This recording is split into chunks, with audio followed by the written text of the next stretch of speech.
So I woke up this morning, checked news as I want to do, and found a story that seems a little bit more important than people are giving it credit for. So I wanted to float it up to your attention because it might make the difference between life and death on the planet as a whole. So I thought it was worth a little bit of a second glance.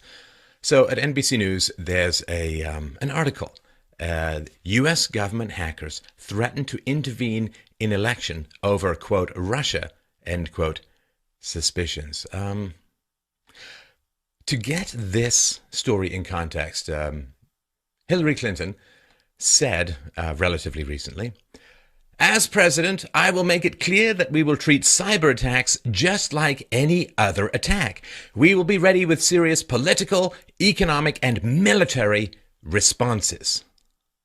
This is very, very important to understand that a cyber attack is considered to be an act of war worthy of a military response. Cyber attack. I wonder if back in 2006, when the National Security Agency in the United States monitored the phone conversations of 35 world leaders, they were given the numbers by an official in another U.S. government department, and this is, of course, according to a classified document provided by Edward Snowden. I wonder if that would be considered an act of war, because that seems like cyber hacking pretty considerably.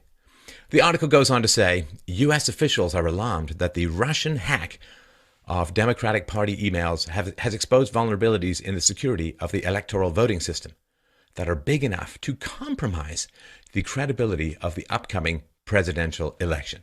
Now, there is no proof, to my knowledge, that the Russians hacked Democratic Party emails. If there was such a proof, I would think it would be forthcoming. No such proof has been provided. And of course, there are rumors that the Podesta emails were supplied to... Anyway, it's all nonsense. So no proof that I know of.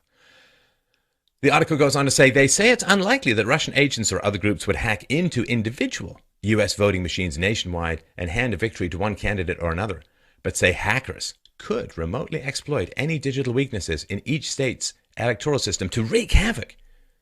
Wait a minute. Call me crazy, but hasn't the Democrat administration and every Democrat-leaning newspaper, which is to say newspapers as a whole, haven't they been saying it's ridiculous for Donald Trump to say that elections could even remotely conceivably be altered or rigged or anything like that? Oh, wait a minute. Let me see if I can break the Da Vinci Code here. I think that what they mean is that when Hillary is winning in the polls, elections can't possibly be rigged, and it would be insane for anyone to suggest such a thing. But now that Hillary is down in the polls, they're really, really concerned about election rigging. It's so boringly predictable. Now, again, according to this article, U.S. military hackers have penetrated Russia's electric grid, telecommunications networks, and the Kremlin's command systems, making them vulnerable to attack by secret American cyber weapons, should the U.S. deem it necessary, according to a senior intelligence official and top secret documents reviewed by NBC News. Well, if cyber attacks are an act of war, what would you call all of this remarkable stuff?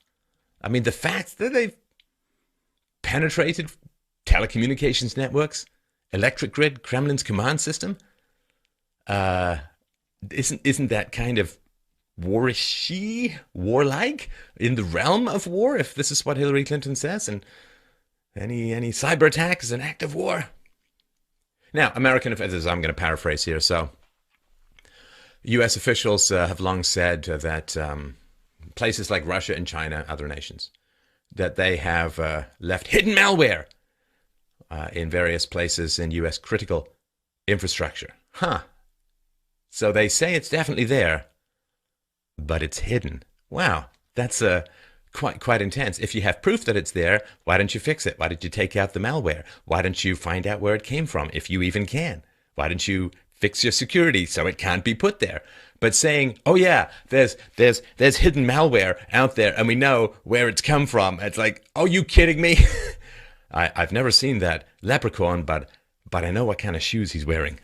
Oh my God, how stupid do people... Well, I guess we'll find out. over time. Now, many people, of course, have assumed that America has done the same thing to other countries. So NBC News reviewed a bunch of documents and combined them with remarks from a senior U.S. intelligence official who says that, yes, that is the case. In the case of Russia, well, so America has implanted malware in critical Russian systems, ready for activation. What? Shouldn't this be front page news? These are two nuclear-armed powers committing surreptitious acts of war by Hillary Clinton's definition against each other. Oh, stay home, stay home, stay home. U.S. officials seem to express significant concerns that Russia will use its cyber attack capabilities in an attempt to disrupt the presidential election. Now they say we don't expect Russia to attack critical infrastructure. Many believe that would be an act of war, but maybe cyber mischief, fake documents, bogus social media accounts designed to spread misinformation. Wow. Release of fake documents in an attempt to influence an election. Misinformation spread with the goal of influencing an election. That would be an attack upon the very foundations of democracy. Boy, it's a really, really great thing. The mainstream media has never put out false accusations or proliferated fake documents because they are all Democrats and designed to influence people about who they vote. Boy, see, when Russia does it, it's really, really terrible and it's election rigging. When our friends in the media do very similar things, well, that's called the Fourth Estate. It's good reporting. And First Amendment. So it's so... again, it's so boringly predictable, but it's not being reported on.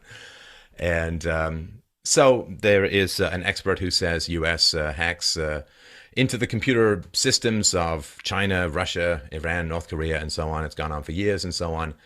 And that is... that seems kind of important. That seems like kind of an escalation. And if Hillary Clinton's right, and cyber attacks or cyber intrusions, right? Of course, you can't have a cyber attack without a cyber intrusion. But if America has placed all of these cyber bombs in critical infrastructure in other countries, that seems kind of important and seems like a big escalation.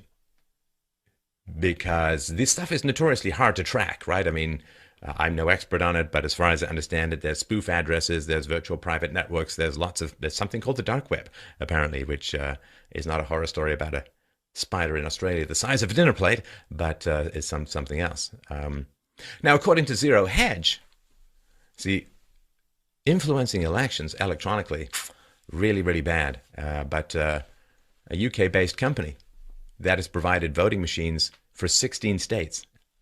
You know, some of the relatively important states, battleground states, Florida and Arizona and so on.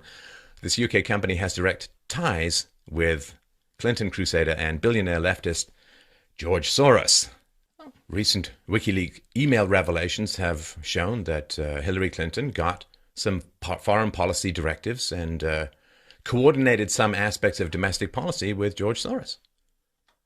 And Hillary Clinton has received tens of millions of dollars from the billionaire in presidential campaign support. So he's seems a little bit on the partisan side, and there's links to the people from him to supply the election counting machines. Is that, I don't know, is that worthy of investigation? Are there no people in America who can put these machines together? I mean, Americans seem to have the capacity to cyber intrude into various well-protected systems overseas in foreign languages, no less. But apparently they can't staple together something to count button pushes on a improperly often calibrated touchscreen. So the question is, why is this story floating around? What's going on? I don't know. But I'm going to put out some speculation, which is all speculation. You can take it with a grain of salt, but this is my sort of thoughts. First of all, Trump is doing very well. And so, on the one hand, the Democrats say, oh, you know, Trump and Putin sitting in a tree, Kissi, they're all friends with each other, and Trump has all these ties, and he's a Russian puppet, and so Putin loves the Donalds. So if Trump is doing well, and is doing well on Tuesday, well, Russia isn't going to disrupt the election because the guy they get in, say the guy who's not arming ISIS slash Al-Qaeda style rebels against the president of Syria and against Russia, well, they might be kind of keen on having the Donald in because he's going to stop all of these useless, incendiary, civilization-destroying wars in the Middle East and elsewhere. So I don't think that Putin's going to have much of a problem if Trump gets in. And he's doing very well. So you see, the election was bulletproof, couldn't possibly be rigged when Hillary was ahead. Now that she's falling back quite a bit, it's going to be rigged by Russia. We're worried about it, and we're going to keep an eye on it. And we're basically going to declare cyber war / real war against Russia should we suspect them of doing anything to disrupt the election, to the point of fake social media accounts spreading false information. Really? That's it? That's what we might be going to war over? Facebook posts? Are you kidding me? Is this crazy? Shouldn't we be talking about this just a little bit more? Notice how Congress is not mentioned anywhere in this, because if cyber attacks are a declaration of war, and America's going to launch cyber attacks against Russia, if the American government suspects that there may be some misinformation floating around on the internet. Yeah, it's called the internet as a whole, except for this channel and a few other places we know and love. So shouldn't they be talking to Congress about this? Isn't this kind of a declaration of war? Based on what? We think there may be bots that are posting false info. Twitter is gonna... Man, this is completely insane. But this is, I believe, again, speculation time, but this is what could be playing out. If the Democrats believe that they're going to lose the election on Tuesday, well, they may very well say, oh, gosh, don't you know, there was a big cyber attack and there was false information on the internet. Therefore, election invalid. Therefore, I don't know, let's activate cyber attacks on Russia because we think they may have done it because I had borscht once and that's unrelated. But hey, let's just go with that as a kind of proof. And then what? Or here's another situation.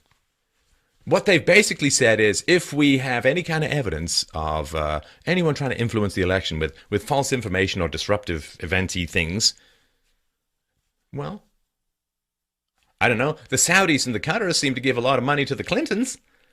They probably want her in power.